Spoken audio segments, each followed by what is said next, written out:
ਜਿਹੜਾ ਗੱਲ ਕਰ ਰਿਹਾ ਕਿ ਇੱਕ ਲੀਡਰ ਹੈ ਤੇ ਅਸੀਂ ਸਾਰੇ ਉਸ ਲੀਡਰ ਯਾਨੀ ਕਿ ਉਸ ਲੀਡਰ ਨੂੰ ਹੀ ਲੀਡਰ ਮੰਨ ਕੇ ਉਹਨਾਂ ਦੀ ਅਗਵਾਈ ਦੇ ਵਿੱਚ ਹੀ ਕੰਮ ਕਰਦੇ ਹਾਂ। ਜਿਵੇਂ ਵੀ ਉਹ ਸਾਨੂੰ ਮੀਟਿੰਗ ਕਰਦੇ ਨੇ ਸਵੇਰੇ, ਉਹਦੇ 'ਚ ਡਾਇਰੈਕਸ਼ਨਾਂ ਦਿੰਦੇ ਨੇ, ਅਸੀਂ ਉਹਨਾਂ ਡਾਇਰੈਕਸ਼ਨਾਂ ਦੇ ਅਨੁਸਾਰ ਚੱਲਦੇ ਹਾਂ। ਸੋ ਪਿੱਛੇ ਜੇ ਇੱਕ ਟਰੂਡੋ ਨੇ, ਪ੍ਰਧਾਨ ਮੰਤਰੀ ਕੈਨੇਡਾ ਦੇ, ਉਹਨਾਂ ਨੇ ਕਿਸਾਨੀ ਦੇ ਅੰਦੋਲਨ ਦੇ ਹੱਕ ਦੇ ਵਿੱਚ ਇੱਕ ਬਿਆਨ ਦਿੱਤਾ ਤੇ ਉਸ ਬਿਆਨ ਨੂੰ ਲੈ ਕੇ ਜਿਹੜਾ ਸਾਡਾ ਹਿੰਦੁਸਤਾਨ ਦਾ ਨੈਸ਼ਨਲ ਮੀਡੀਆ ਤੇ ਸਾਡੀ ਜਿਹੜੀ ਮੋਦੀ ਸਰਕਾਰ ਹੈ ਉਹਦੀ ਹਿੱਕ ਤੇ ਬਹੁਤ ਸੱਪ ਲੇਟੇ ਨੇ। ਕੀ ਕਹਿਣਾ ਚਾਹੋਗੇ? ਉਹ ਜੀ ਉਹ ਹੁਣ ਕਿਸਾਨਾਂ ਦਾ ਜੋ ਵੀ ਹੁਣ ਖੇਤੀ ਆ, ਤੁਸੀਂ ਵੇਖ ਰਹੇ ਹੋ ਵੀ ਖੇਤੀ ਕਰਦਾ ਕੋਈ ਆ। ਜਿਵੇਂ ਇੱਕ ਪੰਜਾਬੀਆਂ ਦੀ ਪੁਰਾਣੀ ਕਹਾਵਤ ਸੀ ਵੀ ਅੰਬ ਖਾਣ ਨੂੰ ਬਾਂਦਰੀ, ਗੰਧਾਲੇ ਖਾਣ ਨੂੰ ਰਿੱਛ। ਵੀ ਰਾਤ ਨੂੰ ਖੇਤਾਂ ਵਿੱਚ ਕਿਸਾਨ ਮਰਦਾ, ਮਜ਼ਦੂਰ ਮਰਦਾ ਨਾਲ ਉਸਦੇ, ਜੋ ਕਿ ਸਾਰੀ ਆਮਦਨ ਉਹ ਚੱਕ ਕੇ ਸਰਕਾਰ ਲੈ ਜਾਂਦੀ ਹੈ। ਕਿ ਸਰਕਾਰ ਵੀ ਨਹੀਂ ਜਾਂਦੀ, ਸਿਰਫ 5-4 ਪੂੰਜੀਪਤੀ ਲੋਕ ਆ, ਅਬਾਨੀ, ਅਡਾਨੀ, ਅਹਿਮਦ ਸ਼ਾਹ, ਮੋਦੀ, ਕੋਈ 1-2 ਐਸੇ ਵੈਸੇ ਹੋਰ ਹੋਣਗੇ। ਵੀ ਇਹ ਸਿਰਫ 5-6 ਲੋਕਾਂ ਦਾ, ਜੋ ਕਿ ਇਹਨਾਂ ਨੇ ਇੱਕ ਫੀਲਿੰਗ ਹੀ ਚੱਕ ਲਈ ਵੀ ਜੋ ਇੰਡੀਆ ਸਾਰਾ ਸਾਡਾ, ਵੀ ਬਾਕੀ ਕੋਈ ਇੱਥੇ ਆਦਮੀ ਵਸਦਾ ਹੀ ਨਹੀਂ, ਵੀ ਸਾਰੇ ਸਾਡੇ ਮਜ਼ਦੂਰ ਆ। ਤੁਸੀਂ ਹੁਣ ਬਾਈ ਜੀ ਇੱਕ ਦੇਖੋ ਵੀ ਬੀਜ ਇਹਨਾਂ ਦੀ ਮਨਪਸੰਦ ਦਾ, ਵੀ ਆਹ ਝੋਨਾ 27-31 ਆ, ਹਾਈਬ੍ਰਿਡ ਆ, 201 ਆ, ਇਹਦਾ ਦਾਣਾ ਟੁੱਟਦਾ ਸ਼ੈਲਰ 'ਚ, ਇਹ ਅਸੀਂ ਨਹੀਂ ਲੈਣਾ। ਝੋਨਾ ਲਓ 11 ਲਓ, ਝੋਨਾ ਲਓ 14 ਲਓ। ਬੀਜ ਇਹਨਾਂ ਦੇ ਜੋ ਇਹਨਾਂ ਨੇ ਦਿੱਤਾ, ਇਹਨਾਂ ਦੀਆਂ ਕੰਪਨੀਆਂ ਜੋ ਬੀਜ ਨੂੰ ਤਿਆਰ ਕਰਦੀਆਂ, ਅਸੀਂ ਤਾਂ ਖਰੀਦਦੇ ਹਾਂ ਬਾਜ਼ਾਰ 'ਚੋਂ। ਕੋਈ ਵੀ ਅਸੀਂ ਬੀਜ ਆਪਦੇ ਘਰੋਂ ਨਹੀਂ ਬੀਜਦੇ। ਪਹਿਲਾਂ ਕੀ ਹੁੰਦਾ ਸੀ ਵੀ ਸਾਡੇ ਡਰਮਾਂ ਦੇ ਵਿੱਚ, ਬੋਰੀਆਂ 'ਚ ਬੀਜ ਪਏ ਹੁੰਦੇ ਸੀ। ਇਹ ਕਹਿ ਦਿੰਦੇ ਵੀ ਇਹਦੀ ਕੁਆਲਿਟੀ ਹੈ ਨਹੀਂ, ਬੀਜ ਇਹਨਾਂ ਦਾ। ਫਿਰ ਸਪਰੇਆਂ ਉਹ ਇਹਨਾਂ ਦੀ ਮਰਜ਼ੀ ਨਾਲ। ਪਹਿਲਾਂ ਜੋ ਕਿ ਸਪਰੇਆਂ ਸੀ, ਜਿਵੇਂ ਕਿ ਮੋਨੋ ਸੀ, ਸਿਰਫ 200 ਰੁਪਈਆ ਕਿੱਲਾ ਪੈਂਦੀ ਸੀ ਉਹ ਏਕੜ। ਹੁਣ ਕਿ ਜਿਹੜੀ ਉਹਦੀ ਥਾਂ 'ਤੇ ਸਪਰੇਅ ਆ, ਜਿਵੇਂ ਕਿ ਕੋਰਾਜਨ ਆ ਜਾਂ ਫੇਮ ਆ, 800 ਰੁਪਈਆ ਕਿੱਲਾ ਪੈਂਦੀ ਆ। ਕਹਿੰਦੇ ਵੀ ਜ਼ਹਿਰ ਆ ਰਿਹਾ ਇਹਦੇ ਵਿੱਚ, ਅਸੀਂ ਸਪਰੇਅ ਚੇਂਜ ਕਰਤੀ, ਅਸੀਂ ਬੀਜ ਚੇਂਜ ਕਰਤਾ। ਜੋ ਕਿ ਕਟਾਈ ਵਾਲੀਆਂ ਮਸ਼ੀਨਾਂ ਸੀ, ਕਹਿੰਦੇ ਵੀ ਇਹ ਸਾਫ਼ ਨਹੀਂ ਆ ਰਿਹਾ, ਪੱਖੇ ਲੱਗਦੇ ਸੀ, ਅਸੀਂ ਮਸ਼ੀਨਾਂ ਚੇਂਜ ਕਰਤੀਆਂ। ਜੋ ਕਿ ਰੇਹਾਂ ਸੀ, ਕਹਿੰਦੇ ਵੀ ਇਹਦੇ ਵਿੱਚ ਰੇਹ ਦੀ ਮਾਤਰਾ ਆ ਰਹੀ ਹੈ, ਯੂਰੀਆ ਦੀ ਜ਼ਿਆਦੇ ਆ। ਅਸੀਂ ਮਿੱਟੀਆਂ ਟੈਸਟ ਕਰਾ ਕੇ ਯੂਰੀਆ ਦੀ ਥਾਂ 'ਤੇ ਮੂੰਗੀਆਂ ਬੀਜਣੀਆਂ ਯੰਤਰ ਵਿੱਚ ਵਾਹ ਕੇ ਬੀਜਣੇ ਸ਼ੁਰੂ ਕਰਤੇ, ਜਿਹਦੇ ਕਰਕੇ ਕਿ ਵੀ ਸਾਨੂੰ ਕੱਲ੍ਹ ਨੂੰ ਕੋਈ ਇਹ ਨਾ ਕਵੇ ਵੀ ਤੁਹਾਡੀ ਫਸਲ ਦੇ ਵਿੱਚ ਇਸ ਤਰ੍ਹਾਂ ਦਾ ਜ਼ਹਿਰ ਆ, ਜਾਂ ਤੁਹਾਡੀ ਫਸਲ ਦੇ ਵਿੱਚ ਵੀ ਆਹ ਕੁਆਲਿਟੀ ਨਹੀਂ। ਜੋ ਵੀ ਇਹਨਾਂ ਨੇ ਸਾਨੂੰ ਕਿਹਾ ਸੀ ਸਾਰਾ ਸਿਰ ਮੱਥੇ ਮੰਨਿਆ। ਬੀਜ ਇਹਨਾਂ ਦੇ, ਰੇਹ ਇਹਨਾਂ ਦੀ, ਸਪਰੇਅ ਇਹਨਾਂ ਦੀ, ਜੋ ਕਿ ਕਟਾਈ ਤੱਕ ਜਿਸ ਤਰ੍ਹਾਂ ਦੀ ਇਹ ਚਾਹੁੰਦੇ ਆ। ਮੁੱਛਲ ਝੋਨਾ ਸਾਡੇ ਭਰਾ ਕੁਛ ਹੱਥੀਂ ਝਾੜਦੇ ਆ, ਜੋ ਕਿ ਅੱਜ ਮਸ਼ੀਨਾਂ ਨਾਲ ਵੀ ਝਾੜਿਆ ਜਾ ਸਕਦਾ ਰੇਟ ਲੈਣ ਮਾਰੇ। ਤੇ ਰੇਟ ਕਿਹਦੀ ਮਰਜ਼ੀ ਦਾ? ਇਹਨਾਂ ਦੀ ਮਰਜ਼ੀ ਦਾ। ਜਿਵੇਂ ਕਿ ਪਿੱਛੇ ਜੇ ਵੇਖੋ ਕਿ ਫਰਾਈਡੇ ਨੂੰ ਉਹੀ ਨਰਮਾ 48 ਤੋਂ 4700 ਤੋਂ 4800 ਦੇ ਵਿੱਚ ਬੋਲੀ ਲੱਗੀ। CCI ਖਰੀਦ ਨਹੀਂ ਰਹੀ ਸੀ, ਕਿਸਾਨਾਂ ਨੇ ਰਲ ਕੇ 65, ਵਪਾਰੀ ਵੀ ਖਰੀਦ ਰਿਹਾ। ਅਸੀਂ ਪੁੱਛਣਾ ਚਾਹੁੰਦੇ ਹਾਂ, ਪਿਛਲੇ ਸਾਲ ਵੀ ਸਾਡਾ 5300 ਰੁਪਈਆ ਕੁਛ ਉੱਤੇ ਰੇਟ ਸੀ ਨਰਮੇ ਦਾ, ਜੋ ਕਿ ਸਾਡਾ ਨਰਮਾ ਸਾਰਾ 45-4600 ਨੂੰ ਵਿਕਿਆ। ਅਸੀਂ ਪੁੱਛਣਾ ਚਾਹੁੰਦੇ ਹਾਂ ਵੀ ਕੀ ਹੁਣ ਉਸੇ ਨਰਮੇ ਵਾਲੀ ਢੇਰੀਆਂ ਦੇ ਵਿੱਚੋਂ ਅਸੀਂ ਇੱਕ ਟਰਾਲੀ 4800 ਨੂੰ ਵੇਚੀ ਫਰਾਈਡੇ ਨੂੰ, ਇੱਕ ਟਰਾਲੀ ਅਸੀਂ ਮੰਡੇ ਨੂੰ ਵੇਚ ਰਹੇ ਹਾਂ 5650 ਨੂੰ। ਕੀ ਉਹ ਨਰਮੇ ਦੇ ਕੀ ਸਿੰਗ ਲੱਗੇ ਸੀ, ਪੰਜਾਬੀ 'ਚ ਕਹਿ ਸਕਦੇ ਹਾਂ, ਕਿ ਉਹਦੇ ਵਿੱਚ ਕੀ ਫਰਕ ਸੀ? ਹੁਣ ਇਹ ਮੰਡੀਕਰਨ ਤੋੜ ਰਿਹਾ ਜੋ ਇਹਨਾਂ ਨੇ ਆਰਡੀਨੈਂਸ ਪਾਸ ਕੀਤੇ ਆ। ਕੋਈ ਇਹਨਾਂ ਨੇ ਸ਼ਰਤ ਨਹੀਂ ਲਿਖੀ ਉਹਦੇ 'ਚ। ਉਹਦੇ ਵਿੱਚ ਕੀ ਆ ਵੀ ਸਰਕਾਰ ਨੇ ਖਰੀਦਣਾ ਨਹੀਂ। 4 ਵਪਾਰੀ ਆਏ ਆ, ਚਾਰਾਂ ਨੇ ਗੱਲ ਕਰ ਲਈ ਵੀ ਆਪਾਂ ਤਾਂ ਆਹੀ ਰੇਟ ਲੈਣਾ। ਜਿਹੜਾ ਕਿ 2000 ਨੂੰ ਫਸਲ ਆ, ਉਹਦਾ 1100 ਰੁਪਏ ਤੋਂ ਬੋਲੀ ਸ਼ੁਰੂ ਕਰਦੇ ਆ ਤੇ 1600 ਰੁਪਏ ਤੱਕ ਖਰੀਦਦੇ ਆ। ਹੁਣ ਮੱਕੀ ਤੁਸੀਂ ਵੇਖ ਲਓ ਵੀ 700 ਰੁਪਏ ਖਰੀਦ ਰਹੇ ਆ। ਦੱਸੋ ਵੀ 700 ਨਾਲ ਕੁਆਂਟਲ ਨਾਲ ਕੀ ਜ਼ਿਮੀਂਦਾਰ ਦਾ ਦੱਸੋ ਕੀ ਪੇਟ ਗੁਜ਼ਾਰਾ ਹੋ ਸਕਦਾ? ਜੋ ਕਿ ਇਹਨਾਂ ਨੇ ਕਾਨੂੰਨ ਪਾਸ ਕੀਤਾ, ਉਹਦੇ ਵਿੱਚ ਕਮ ਸੇ ਕਮ ਕੋਈ ਇਹਨਾਂ ਦਾ ਅਫਸਰ ਨਹੀਂ ਗਾ ਵੀ ਜਿਹੜਾ ਕਿ ਕਾਨੂੰਨ ਪਾਸ ਹੋਇਆ ਸੀ। ਕੋਈ ਸਾਨੂੰ ਇੱਕ ਅੱਧੀ ਇਹੋ ਜਿਹੀ ਹਦਾਇਤਾਂ ਦਿੰਦੇ ਵੀ ਜੇ ਤੁਹਾਡੀ ਫਸਲ ਦਾ ਰੇਟ 2000 ਰੁਪਈਆ ਵੀ ਸੈਂਟਰ ਸਰਕਾਰ ਬੰਨ੍ਹਦੀ ਹੈ, ਤਾਂ ਜੇ ਕੋਈ ਦੀ 1900 ਤੋਂ ਬੋਲੀ ਸ਼ੁਰੂ ਕਰੂਗਾ ਤੇ ਉਹਨੂੰ ਸਜ਼ਾ ਹੋਊਗੀ, ਜਾਂ ਕਿਸੇ ਨੂੰ ਸਜ਼ਾ ਹੋਈ। ਸਰਕਾਰ ਨੇ ਆਪਣਾ ਖਰੀਦ ਬੰਦ ਕਰਤੀ, ਵਪਾਰੀ ਦੇ ਹੱਥ 'ਚ ਸਾਰਾ ਕੁਝ ਕਰਤਾ। ਤੇ ਵਪਾਰੀ ਵੀ ਕਿਵੇਂ ਖਰੀਦਦਾ? ਜਿਵੇਂ ਉਹਦਾ ਦਿਲ ਕਰਦਾ। ਤੇ ਉਹ ਵਪਾਰੀ ਹੈ ਕੌਣ? ਵਪਾਰੀ ਵੀ ਉਹ ਆਪ ਹੀ ਆ, ਜੋ ਕਿ 5-7 ਇਹਨਾਂ ਦੇ ਆਪਦੇ ਪੂੰਜੀਪਤੀ ਲੋਕ ਆ। ਜ਼ਿਮੀਂਦਾਰ ਨੂੰ ਇਹਨਾਂ ਨੇ ਇੱਕ ਮਜ਼ਦੂਰ ਬਣਾਤਾ, ਤੇ ਮਜ਼ਦੂਰ ਦੀ ਹਾਲਤ ਤਾਂ ਮਜ਼ਦੂਰ ਵੀ ਨਹੀਂ ਕਹਿ ਸਕਦੇ, ਉਹਨੂੰ ਤਾਂ ਇੱਕ ਭਿਖਾਰੀ ਬਣਾਤਾ। ਜਦੋਂ ਕਿ ਜ਼ਿਮੀਂਦਾਰ ਆ, ਜੇ ਜ਼ਿਮੀਂਦਾਰ ਨੂੰ ਜ਼ਮੀਨ ਵਿੱਚੋਂ ਕੋਈ ਉਹਨੂੰ ਆਮਦਨੀ ਨਹੀਂ ਹੋ ਰਹੀ ਬਾਈ ਜੀ, ਜੇ ਅੱਜ ਮੈਨੂੰ 1 ਲੱਖ ਰੁਪਏ ਦੀ ਆਮਦਨ ਆ ਤੇ ਮੈਂ ਮਜ਼ਦੂਰ ਨੂੰ 500 ਰੁਪਇਆ 1000 ਰੁਪਇਆ ਵੀ ਦਿਹਾੜੀ ਦੇ ਦੂੰਗਾ। ਤੇ ਜਦੋਂ ਬਾਈ ਜੀ ਉਹਦੇ ਵਿੱਚ ਕਿ ਮੈਂ ਤਾਂ ਆਪ ਗਲਾ ਘੁੱਟ ਰਿਹਾ, ਮੈਂ ਤਾਂ ਫਾਇਆ ਲੈ ਰਿਹਾ, ਮੈਂ ਆਪ ਸਪਰੇਅ ਪੀ ਰਿਹਾ, ਮੇਰੇ ਕੋਲੇ ਤਾਂ ਉਹਦੇ ਵਿੱਚੋਂ ਆਪਦੇ ਪੇਟ ਗੁਜ਼ਾਰੇ ਲਈ ਕੁਛ ਬਚਤ ਨਹੀਂ ਹੋ ਰਹੀ। ਤੇ ਮਜ਼ਦੂਰ ਕਹਿੰਦਾ ਕਿ ਮੈਂ ਕੰਮ ਕਰਨਾ ਚਾਹੁੰਦਾ, ਤਾਂ ਮੈਂ ਉਹਨੂੰ ਆਖੂੰਗਾ ਬਾਈ ਜੀ ਮੇਰੇ ਤੋਂ ਤਾਂ 100 ਰੁਪਇਆ ਲੈ ਸਕਦਾ ਤੂੰ ਸਾਰਾ ਦਿਨ ਕੰਮ ਕਰਕੇ। ਤੇ ਉਹ 100 ਰੁਪਏ ਨਾਲ ਕੀ ਉਹ ਰੋਟੀ ਖਾ ਸਕਦਾ? ਮਜ਼ਦੂਰ ਦਾ ਤੇ ਕਿਸਾਨ ਦਾ ਦੋਨਾਂ ਦਾ ਸ਼ੋਸ਼ਣ ਕੀਤਾ ਜਾ ਰਿਹਾ। ਇਹ ਪੂੰਜੀਪਤੀ ਲੋਕਾਂ ਨੇ ਤਾਨਾਸ਼ਾਹੀ ਰਾਜ ਬਣਾ ਲਿਆ। ਇਹ ਅਸੀਂ ਤਾਨਾਸ਼ਾਹੀ ਰਾਜ ਨਹੀਂ ਚੱਲਣ ਦੇਵਾਂਗੇ। ਇਹ ਸਰਕਾਰ ਆ ਜਿਹੜੀ ਲੋਕਤੰਤਰ ਸਰਕਾਰ ਆ, ਲੋਕਾਂ ਦੁਆਰਾ ਚੁਣੀ ਗਈ, ਤਾਂ ਲੋਕਾਂ ਦੁਆਰਾ ਹੀ ਇਹ ਤੋੜੀ ਜਾਊਗੀ।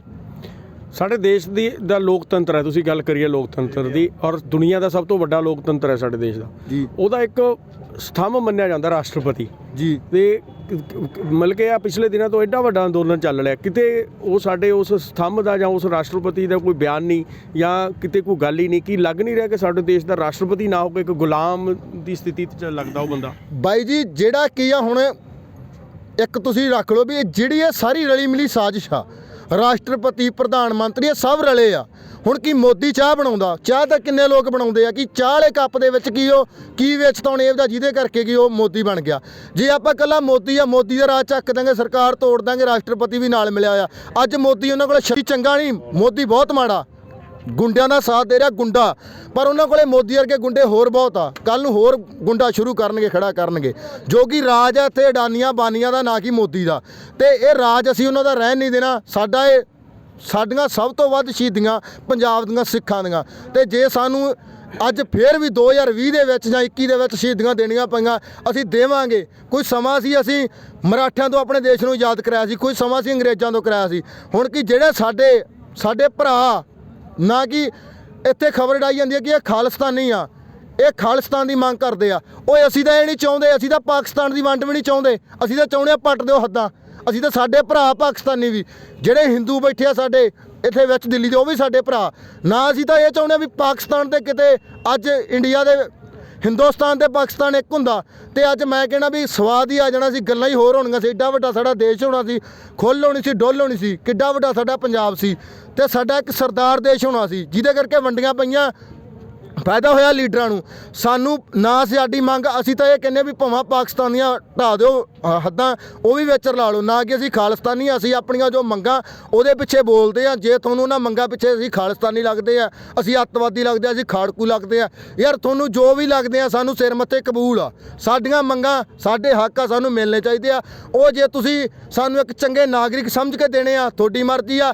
ਜੇ ਤੁਸੀਂ ਇਹ ਸੋਚਿਆ ਹੀ ਆ ਵੀ ਅਸੀਂ ਇਹਨਾਂ ਨੂੰ ਅੱਤਵਾਦੀ ਬਣਾਉਣਾ ਹੀ ਆ, ਤੇ ਅਸੀਂ ਇਹਨਾਂ ਨੂੰ ਅੱਤਵਾਦੀ ਸਮਝ ਕੇ ਦੇਣਾ, ਤੇ ਅਸੀਂ ਫਿਰ ਅੱਤਵਾਦੀ ਜਾਂ ਕਿ ਖਾੜਕੂ ਬਣਨ ਤੋਂ ਪਿੱਛੇ ਨਹੀਂ ਹਟਾਂਗੇ। ਸਾਨੂੰ ਜਿਸ ਤਰ੍ਹਾਂ ਵੀ ਹੱਕ ਲੈਣੇ ਪਏ, ਸਿੱਧੀ ਉਂਗਲ ਨਾਲ, ਟੇਢੀ ਉਂਗਲ ਨਾਲ, ਜਿਸ ਤਰ੍ਹਾਂ ਵੀ ਲੈਣੇ ਪਏ, ਅਸੀਂ ਉਸੇ ਤਰ੍ਹਾਂ ਹੀ ਬਸ ਡਟੇ ਹੋਏ ਆ। ਹੁਣ ਇੱਕ ਪਾਸਾ ਖਰਕੀ ਸਾਹ ਲਵਾਂਗੇ। ਪਿੱਛੇ ਜੇ ਨਾ ਕਾਫੀ ਚਰਚਾ 'ਚ ਰਹੀ ਕੰਗਣਾ ਰਣੌਤ, ਤੇ ਉਹ ਕਿਤੇ ਨਾ ਕਿਤੇ ਐਂ ਲੱਗਿਆ ਕਿ ਅੰਦੋਲਨ ਤੋਂ ਧਿਆਨ ਭਟਕਾਉਣ ਲਈ ਇਹੋ ਜਿਹੇ ਬੰਦਿਆਂ ਨੂੰ ਪ੍ਰੋਜੈਕਟ ਕੀਤਾ ਜਾਂਦਾ। ਉਹਨੇ ਸਾਡੀ ਇੱਕ ਮਾਤਾ ਜੀ ਸੀਗੇ ਮਹਿੰਦਰ ਕੌਰ, ਉਹਨਾਂ ਬਾਰੇ ਬੜੀ ਗੱਲ ਗਲਤ ਕਹੀ ਕਿ ਜਿਹੜੇ ਇੱਥੇ ਸਾਰੇ ਆਏ ਹੋਏ ਨੇ 100 ਰੁਪਏ ਦੇ ਨੇ। ਕਿੱਦਾਂ ਦੀ ਗੱਲ ਲੱਗੀ ਉਹਨੂੰ? ਉਹ ਜੀ ਝੂਠ ਆ ਇੱਕ ਨੰਬਰ ਦੀ ਉਹ, ਠੀਕ ਆ। ਉਸ ਤੋਂ ਬਾਅਦ ਕੀ ਇੱਥੇ ਕਈ ਮੇਰੇ ਭਰਾ, ਮੈਂ ਉਹਨਾਂ ਨੂੰ ਵੀ ਕਹਿਣਾ ਚਾਹੁੰਦਾ, ਆ ਕੇ ਕਹਿੰਦੇ ਵੀ ਅਸੀਂ ਉਹਦਾ ਲੱਖ ਰੁਪਈਆ ਲਾ ਦਾਂਗੇ, ਆ ਜੇ। ਓਏ ਆਪਾਂ ਝੂਠਾਂ ਸੀ ਥੁੱਕ ਦੇਣੀ ਉਹਦੇ ਤੇ, ਉਹ ਸਿਰਫ ਆਪਦੀ ਪਬਲਿਸਿਟੀ ਲੈਣ ਮਾਰੀ ਇਹ ਸਭ ਕੁਝ ਕਰ ਰਹੀ ਆ। ਅਸੀਂ ਇਹਦੀਆਂ ਝੂਠਾਂ ਨੂੰ ਥੁੱਕ ਦੇਣੀ, ਅਸੀਂ ਇਹਨਾਂ ਤੇ, ਅਸੀਂ ਹਰੀ ਸਿੰਘ ਨਲੂਏ ਦੀ ਲਾਦ ਆ। ਅਸੀਂ ਇਹਨਾਂ ਤੋਂ ਲੈਣਾ ਕੀ ਆ ਦੱਸੋ? ਕਿ ਚੰਗੇ ਕੱਪੜੇ ਪਾ ਕੇ ਜਾਂ ਕੋਈ ਬ੍ਰਾਂਡ ਪਾ ਕੇ ਕੋਈ ਵੱਡਾ ਨਹੀਂ ਬਣ ਜਾਂਦਾ। ਇਹ ਜਿਹੜਾ ਸਰਦਾਰੀ ਹੁੰਦੀ ਹੈ ਦਿਲ ਤੋਂ ਹੁੰਦੀ ਹੈ, ਖੂਨ 'ਚ ਹੁੰਦੀ ਆ, ਨਾ ਕਿ ਦੱਲੇ ਨਹੀਂ। ਅਸੀਂ ਸਰਦਾਰ ਆ, ਸਰਦਾਰੀ ਸਾਡੇ ਖੂਨ 'ਚ ਆ, ਨਾ ਕਿ ਕੱਪੜੇ ਪਾਉਣਾ ਜਾਂ ਬ੍ਰਾਂਡ ਪਾਉਣਾ ਆਉਂਦੀ ਆ। ਜੇ ਗੱਲ ਬ੍ਰਾਂਡਾਂ ਨਾਲ ਜਾਂ ਕੱਪੜੇ ਨਾਲ ਸਰਦਾਰੀ ਹੁੰਦੀ ਹੋਵੇ, ਫਿਰ ਤਾਂ ਹਰ ਕੋਈ ਸਰਦਾਰ ਬਣ ਜੇ। ਕੰਗਣਾ ਨੂੰ ਇੱਕ ਗੱਲ ਦੱਸ ਦਿਓ ਵੀ ਤੇਰੇ ਖੂਨ ਦੇ ਵਿੱਚ ਸਰਦਾਰੀ ਹੈ ਨਹੀਂ, ਨਾ ਤੂੰ ਸਰਦਾਰਾਂ ਦੀ ਧੀ ਆ, ਨਾ ਤੂੰ ਸਰਦਾਰਨੀ ਹੈ, ਨਾ ਤੂੰ ਕਦੇ ਬਣੇਗੀ। ਤੂੰ ਝੂਠ ਆ ਤੇ ਝੂਠ ਹੀ ਰਹੇਂਗੀ। ਜੇ ਤੇਰੇ ਵਰਗੀਆਂ ਕੰਗਣਾ ਤਿਆਰ ਕਰਨ, ਹੁਣ ਤੇਰੇ ਨਾਲ ਸੋਹਣੀਆਂ ਕਿੰਨੀਆਂ ਸਾਡੇ ਪੰਜਾਬ ਦੀਆਂ ਕੁੜੀਆਂ ਜੋ ਕਿ ਮਿਸ ਇੰਡੀਆ ਬਣੀਆਂ, ਤੇਰੇ ਨਾਲ ਲੱਖਾਂ ਹਜ਼ਾਰਾਂ ਗੁਣਾ ਸੋਹਣੀਆਂ ਸਾਡੀਆਂ ਭੈਣਾਂ ਜੋ ਕਿ ਪੰਜਾਬ 'ਚ, ਹਰਿਆਣੇ 'ਚ ਅੱਜ ਵੀ ਮੌਜੂਦ ਆ। ਪਰ ਸਾਡਾ ਇਹ ਕੰਮ ਨਹੀਂ ਕਿ ਅੱਧੇ ਕੱਪੜੇ ਪਾ ਕੇ, ਅੱਧੀਆਂ ਘੱਗਰੀਆਂ ਪਾ ਕੇ ਕਿਸੇ ਦੇ ਮੂਹਰੇ ਨੱਚਣਾ ਤੇ ਪਬਲਿਸਿਟੀ ਲੈਣੀ। ਅਸੀਂ ਸਰਦਾਰ ਆ, ਅਸੀਂ ਤਾਂ ਆਪਣਾ ਤਨ ਨੰਗਾ ਕਰਨ ਤੋਂ ਵੀ ਸ਼ਰਮਾਉਣੇ ਆ, ਨਾ ਕਿ ਅਸੀਂ ਅੱਧੇ ਕੱਪੜੇ ਪਾ ਕਿਸੇ ਅੱਗੇ ਨੱਚ ਗਏ। ਜੇ ਕੰਗਣਾ ਵਰਗੀਆਂ, ਜੇ ਅਸੀਂ ਕੰਗਣਾ, ਤੂੰ ਪੰਜਾਬਣ ਨਹੀਂ ਬਣ ਸਕਦੀ। ਜੇ ਤੇਰੀਆਂ ਕੰਗਣਾ ਤਿਆਰ ਕਰਨੀਆਂ ਹੋਣ ਤੇ ਅਸੀਂ ਇੱਕ ਦਿਨ ਦੇ ਵਿੱਚ ਹਜ਼ਾਰਾਂ ਕੰਗਣਾ ਕੱਢ ਸਕਦੇ ਆ, ਤੇਰੇ ਤੋਂ ਸੋਹਣੀਆਂ, ਤੇਰੇ ਤੋਂ ਚਿੱਟੀਆਂ, ਤੇਰੇ ਤੋਂ ਉੱਚੀਆਂ, ਤੇਰੇ ਤੋਂ ਲੰਮੀਆਂ। ਪਰ ਸੂਰਮੇ ਆ, ਸੂਰਮਿਆਂ ਦੀਆਂ ਮਾਵਾਂ, ਸੂਰਮੇ ਜੰਮੇ ਆ ਤੇ ਸੂਰਮੇ ਯੋਧੇ ਜੰਮਣੀਆਂ ਉਹ, ਨਾ ਕਿ ਅਸੀਂ ਇਹਨਾਂ ਦੇ ਵਿੱਚੋਂ ਅਸੀਂ ਸੂਰਮੇ ਪੈਦਾ ਕਰਨੇ ਆ, ਨਾ ਕਿ ਅਸੀਂ ਕੰਗਣਾ, ਨਾ ਕਿ ਅਸੀਂ ਹੋਰ ਇਹੋ ਜਿਹੇ ਲੱਲੀ ਛੱਲੀ ਅੱਧੇ ਕੱਪੜੇ ਪਾ ਕੇ ਨੱਚਣ ਵਾਲੀਆਂ ਤਿਆਰ ਕਰਨੀਆਂ। ਕੱਲ ਨੂੰ ਭਾਰਤ ਬੰਦ ਹੈ ਜੀ, ਕੀ ਕਹਿਣਾ ਚਾਹੋਗੇ ਸਾਰੇ ਭਾਰਤ ਨੂੰ, ਕਿੱਦਾਂ ਦਾ ਸੁਨੇਹਾ? ਇਹ ਸਾਡਾ ਰੋਸ ਆ ਜੀ, ਰੋਸ ਕਰਕੇ ਅਸੀਂ ਇੱਥੇ ਬੈਠੇ ਆ। ਉਹ ਵੀ ਸਾਡਾ ਰੋਸ ਆ। ਅਸੀਂ ਥੱਲੇ ਬਹਿ ਕੇ ਨੀਵੇਂ ਹੋ ਕੇ ਸਰਕਾਰ ਤੋਂ ਇੱਕ ਵਾਰੀ ਆਪਣੇ ਹੱਕ ਮੰਗ ਰਹੇ ਆ। ਹੱਕ ਸਾਨੂੰ ਸਾਰੇ ਢੰਗਾਂ ਨਾਲ ਹੀ ਲੈਣੇ ਆਉਂਦੇ ਆ। ਅਸੀਂ ਇਸ ਕਰਕੇ ਨੀਵੇਂ ਹੋ ਕੇ ਹੱਕ ਲੈ ਰਹੇ ਹਾਂ ਕਿ ਜਿਹੜਾ ਸਾਡਾ ਦੇਸ਼ ਆ ਪਹਿਲਾਂ ਹੀ ਦੂਜੇ ਦੇਸ਼ਾਂ ਨਾਲੋਂ ਪਿੱਛੇ ਆ। ਜੇ ਅਸੀਂ ਕੋਈ ਇੱਥੇ ਭੱਜ ਦੌੜ ਕੀਤੀ ਜਾਂ ਕੋਈ ਤੋੜ ਫੋੜ ਕਰਤੀ ਤਾਂ ਸਾਡੇ ਦੇਸ਼ ਦੀ ਆਰਥਿਕ ਹਾਲਤ ਹੋਰ ਬਹੁਤ ਮਾੜੀ ਹੋ ਜਾਣੀ ਆ। ਇਹ ਤਾਂ ਕਤੀੜਾ, ਇਹ ਤਾਂ ਕੱਲ ਨੂੰ ਵੀਜ਼ੇ ਲੈ ਕੇ ਬਾਹਰ ਜਾ ਵੜਨਗਾ। ਜਿਹੜੇ ਸਾਡੇ ਪੰਜਾਬੀ ਭਰਾ ਜਾਂ ਸਾਡੇ ਹਰਿਆਣਵੀ ਆ ਜਾਂ ਜੋ ਵੀ ਆ ਬੰਗਾਲੀ ਆ ਸਾਰੇ ਆ, ਇਹ ਸਾਰਿਆਂ ਨੂੰ ਮੁੜ ਕੇ ਦੇਸ਼ ਦਾ ਜੋ ਅਸੀਂ ਅੱਜ ਤੋੜ ਫੋੜ ਕਰਾਂਗੇ ਉਹਦਾ ਹਰਜਾਨਾ ਸਾਡੇ ਤੇ ਹੀ ਪੈਣਾ ਜੀ। 70% ਖੇਤੀ ਆ, 70% ਦੇਸ਼ ਦੀ ਆਮਦਨ ਆ ਖੇਤੀ ਤੋਂ ਹੁੰਦੀ ਆ। ਜੇ ਅੱਜ ਤੋੜ ਫੋੜ ਕਰਾਂਗੇ, ਕੋਈ ਪੰਪ ਪਾਉਂਦੇ ਆ, ਕੋਈ ਸੜਕ ਤੋੜਦੇ ਆ, ਕਿਤੇ ਅੱਗ ਲਗਾਉਣੇ ਆ, ਉਹਦਾ ਜੋ ਵੀ ਆ ਸਾਡਾ ਹੀ ਆਰਥਿਕ ਹਾਲਤ ਮਾੜੀ ਹੋਣੀ ਆ, ਸਾਨੂੰ ਹੀ ਭਰਨਾ ਪੈਣਾ। ਅਸੀਂ ਇਸ ਕਰਕੇ ਚੁੱਪਾਂ ਨਾ ਕਿ ਅਸੀਂ ਕਿਸੇ ਤੋਂ ਡਰਦੇ ਆ। ਜੇ ਅਸੀਂ ਬਾਰਡਰਾਂ 'ਤੇ ਖੜ੍ਹ ਕੇ ਗੋਲੀਆਂ ਖਾ ਸਕਦੇ ਆ ਤੇ ਅਸੀਂ ਅੱਜ ਵੀ ਇੱਥੇ ਵੀ ਕੋਈ ਕਿਸੇ ਤਰ੍ਹਾਂ ਦੀ ਜਾਂ ਸਾਨੂੰ ਕਿਸੇ ਦੀ ਫੌਜੀ ਦੀ ਗੋਲੀ ਦਾ ਡਰ ਨਹੀਂ, ਨਾ ਸਾਨੂੰ ਟੈਂਕ ਦਾ ਡਰ ਆ। ਅਸੀਂ ਮਰਨ ਦਾ ਕੱਲ ਨੂੰ ਫਾਇਲ ਲੈ ਕੇ ਵੀ ਆ, ਸਪਰੇਆਂ ਪੀ ਕੇ ਵੀ ਆ, ਫਿਰ ਅੱਜ ਅਸੀਂ ਆਪਦੀ ਛਾਤੀ ਦੇ ਵਿੱਚ ਗੋਲੀ ਖਾ ਕੇ ਮਰਾਂਗੇ ਤਾਂ ਕਿ ਸਾਡੇ ਆਉਣ ਵਾਲੀਆਂ ਪੀੜ੍ਹੀਆਂ ਸਾਨੂੰ ਯਾਦ ਕਰਨ ਕਿ ਹਾਂਜੀ ਸਾਡੇ ਪੁਰਖਿਆਂ ਨਾਲ ਧੱਕਾ ਹੋਇਆ ਸੀ ਤੇ ਉਹ ਲੜੇ ਸੀ, ਨਾ ਕਿ ਕੱਲ੍ਹ ਨੂੰ ਸਾਨੂੰ ਇਹ ਕਹਿਣ ਕਿ ਉਦੋਂ ਤੁਸੀਂ 1947 ਦੇ ਵਿੱਚ ਡਾਲਰ ਦੀ ਤੇ ਰੁਪਈਏ ਦੀ ਇੱਕ ਕੀਮਤ ਸੀ। ਇਹ ਠੱਗਾਂ ਨੇ ਖਾ ਕੇ ਅੱਜ ਵੇਖੋ ਡਾਲਰ ਕਿੱਥੇ ਤੇ ਰੁਪਈਆ ਕਿੱਥੇ ਆ।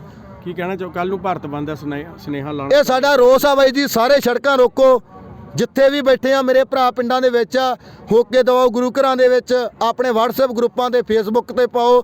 ਇਹ ਆਪਾਂ ਕੋਈ ਕਿਸੇ ਦਾ ਜਾਨੀ ਨੁਕਸਾਨ ਕਰਨ ਵਾਸਤੇ ਨਹੀਂ ਪੰਜਾਬ ਬੰਦ